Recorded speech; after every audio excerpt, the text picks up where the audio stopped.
J Money is money. Going down. He said, my man said the Texas two-step. Talk to me about the Rockets getting a few points here.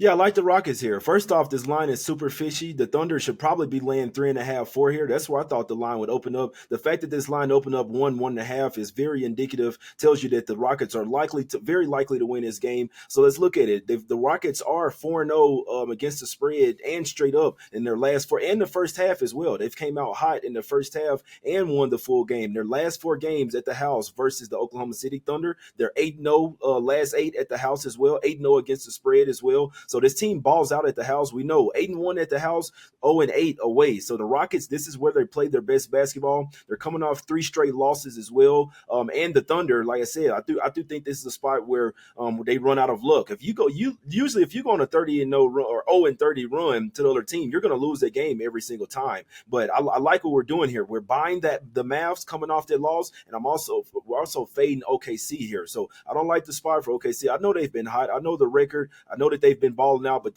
in this particular spot, I think the Rockets come out with the win. And also, the last 2 times they faced OKC, it was in OKC. They lost by 32 points and they lost by 37. That was last year. So major revenge on the minds of the Houston Rockets. Are a much different team this year. They ball out the house. They're coming out here and getting this win. And I also like them in the first half as well. The lines just isn't out there. AC, talk to me about the Rockets and that spot. They do play.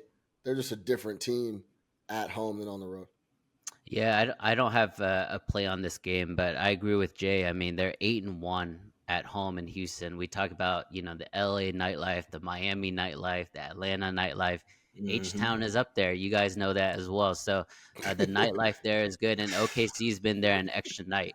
And OKC's coming off a crazy win against the Mavericks. We talked about it already at 30-0 run, and it's a great spot for Houston. They're coming off 3 straight losses on the road. They're back home, comfortable. One of the best home court advantages in the NBA. And although they're only 4-6 in their last 10, they cover games, guys. They've covered 7. They're 7-2-1 ATS in those last 10 games. That's including those losses. So I think Jay is right on the money here. He's getting a lot of value with the +1.5, +2, but most likely he's probably going to be on the money line as well. Yeah. And I just want to say, Sean and AC, no one's going to want the Rockets here. They're going to see that short number for the Thunder. You're going to probably see like 70-80% of people on the Thunder here. So, I'm going against everybody on this one. Yeah, without question. I mean, the Thunder have been lights out against the spread. 14-4-1 overall, 7-1-1 on the road, 8-2 as a favorite. But we always talk about maybe potentially not backing squads, depending on the spot, when they're coming off a road trip and getting home. This is a completely different animal with the Rockets. They can't wait to get home and play in Houston rather than be on the road because they just cannot get it together. This is a tough spot, but the sharp guys, the edges are in those ugly spots. Jay's going to back the Rockets here. Let's see how it shakes. Now, last thing on the Thunder Rockets. Those are some young boys on the Oklahoma City Thunder too. So it's not a lot of – it doesn't take a lot of swaying to get those boys out on the street in Houston, I'm sure. So I was watching Jalen Williams' Instagram live last night, and so I was at the sports book, and I saw that he was going live. I follow all the players on Instagram. It's just something I like to do. I like to look at their stories. I want to see what they're doing late at night. They're up playing Fortnite and shit, but they were saying that they're going to do some type of live podcast when they get to Houston. They sound a little bit too happy to get over there to Houston. You see what I'm saying? So they did arrive over there today, but regardless of all the nightlife and stuff, even just the matchup of the teams here, the Rockets are a different team. They're actually playing defense this year. Udoka got them playing the right way. So there's a lot of different things that checks the box here. But also, yeah, maybe hopefully they went out. James Harden showed them a few spots or something like that to have some fun there.